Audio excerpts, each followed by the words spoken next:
Tengo commander. Sir महोदय Tengo आदेश करें sir.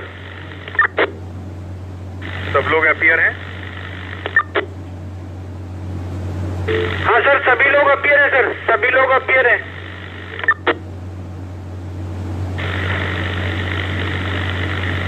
सभी थानों के एसएचओ, एसएसआई, एडिशनल एसएचओ और मुंशी सभी लोग, कोई इनमें मिसिंग तो नहीं है? मैंने 4 लोग बताए थे प्रत्येक थाने के अवेलेबल होंगे।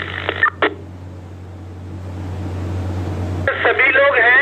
सीओ जालौन साहब छुट्टी पर हैं, इंस्पेक्टर उरई छुट्टी पर हैं, तो उनके जो सेकंड प्रभारी हैं वो मौजूद हैं सर। सभी लोग ध्यान से सुन लीजिए, ये मैं अंतिम चेतावनी आप लोग को दे रहा हूँ।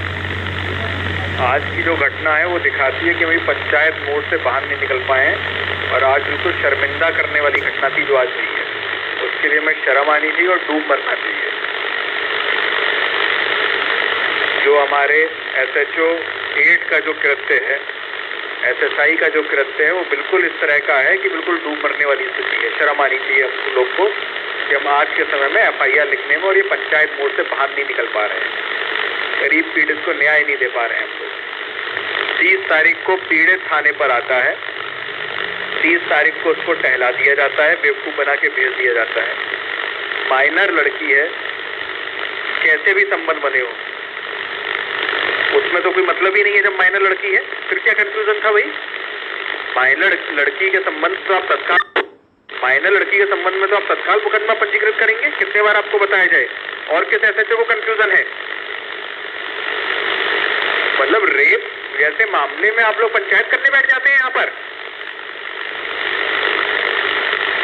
ये Munshi, SSI, SHO, additional SHO सबके नाकारा बैठा रखे हैं क्या मैंने यहाँ पर? किसी का कुछ भी काम करने में इंटरेस्ट नहीं है, जनता के लिए कोई जवाबदेही नहीं है।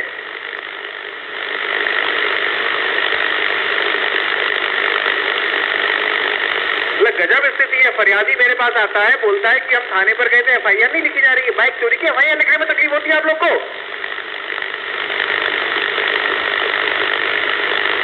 लड़की के साथ घटना हो रही है, उसकी एफआईआर नहीं लिख रहे हो? अब उसके लड़की के पिता ने किन हालातों में आज आत्महत्या की, वो तो जांच का विषय है कि पुलिस की कार्रवाई से आहत होके की या फिर समाज में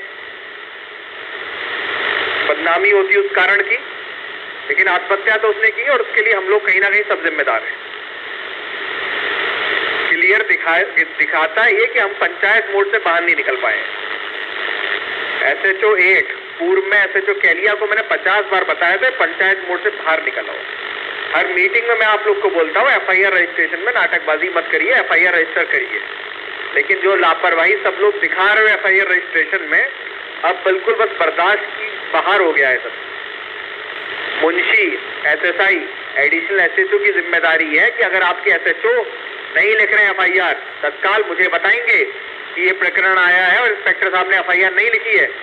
अगर ये नहीं मानोगे, अगर ये नहीं बताओगे मुझको, तो उसका मतलब ये है कि जो सिस्टम बना हुआ है उसको फॉलो नहीं कर रहे हो और बड़ी अपना सब गटमट करने में लगे हुए हो। आज बिल्कुल शर्म की बात थी ये जो घटना हुई है।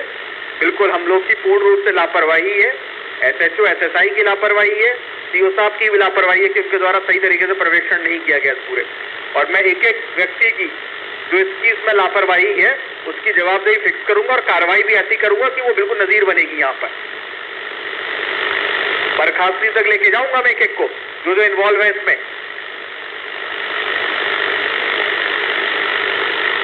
और ये अंतिम चेतावनी है, कोई भी गंभीर प्रकरण आएगा उसको आप तत्काल सीओ, एडिशनल एसपी और मुझसे डिस्कस करेंगे।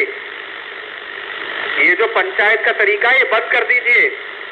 50 बार बोल चुका हूं, मेरे पास सूचना आनी चाहिए जो जो एप्लीकेशन आपकी आ रही है, लेकिन नहीं भेज रहे हैं। इस एप्लीकेशन की भी सूचना नहीं आई थी थाने से। सीओ साहब बस कॉपी पेस्ट करके भेज देते, सीओ भी नहीं देख रहे क्या सूचना उनके लोग दे रहे हैं। इतने गंभीर प्रकरण में एसएचओ ने, एसएसआई ने, किसी ने बताया ही नहीं हम लोग को कितना गंभीर मामला आया है और उस पर हम लोग कुछ कार्रवाई भी नहीं कर रहे। समझौता, रेप में समझौता होने लगा। ये बताया जा रहा है SHO SSI के द्वारा।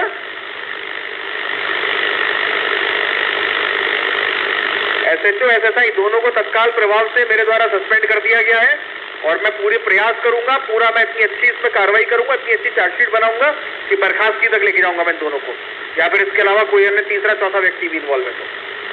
और ये अंतिम चेतावनी है, सुधर जाओ वरना मैं ऐसा सुधारूंगा कि रोड हो गए सब लोग। सुधर जाओ, यहाँ से चले जाओ जनपद छोड़ के, अगर मेरे साथ काम करना है। इतना तुम्हारे साथ लग के, तुम्हारे साथ मेहनत करके, तुम लोग को स्वतंत्रता देके लग रहा है दिमाग खराब हो गए तुम लोग के। स्वतंत्रता या इज्जत पाने के लायक नहीं हो तुम लोग अगर इस तरह की हरकतें कर रहे हो तो। और ये मुझे मुंशी जात बैठी है ना थाने पर, इसको मैं अलग से रगड़ूंगा, बता रहा हूं। अगर किसी पीड़ित को भेज दिया, मतलब मोबाइल चोरी होता है उस आदमी के लिए मुझको मेरे पास आना पड़ रहा है, यहाँ पर बाइक चोरी हुई है उसको मेरे पास आना पड़ रहा है, मुकदमा नहीं लिख रहे हो, गंभीर मामले हो रहे उसके बारे में सूचना नहीं दे रहे हो। ये अंतिम चेतावनी थी। अब देखो मैं क्या लाइन बनाता हूँ एक एक की, डेली के प्रकरण देख के। और जिसको शर्म आ रही हो वो उनको डूब मरो जाके आज। तत्काल SHO 8 और SSI वहां से रवानगी करें और लाइन में आप तत्काल प्रभाव से सस्पेंड हैं। और जिसने भी अगली लापरवाही की इससे भी कठोर कार्रवाई मैं उसके विरुद्ध करूंगा, बता रहा हूं। ये बिल्कुल फाइनल वार्निंग थी, उसके बाद मैं किसी को नहीं छोड़ने वाला हूं, बस हो गया क्लियर। अगर डंडे के ही तुम लोग को डंडे की भाषा समझ में आती तो डंडा भी मैं बहुत अच्छा चलाता हूं। अब तुम लोग को सबको समझ में आएगा अगर दोबारा कुछ इस तरह का इवेंट मेरे सामने आ गया तो। टैंगो कमांडर सर, ठीक है बस हो गया। सभी ने सुन लिया होगा, नहीं सुना होगा तो जिसने रिकॉर्ड किया वो सुन ले सब लोग, बता देना है। सर अभी हम सबसे बारी बारी पूछ ले रहे हैं सर।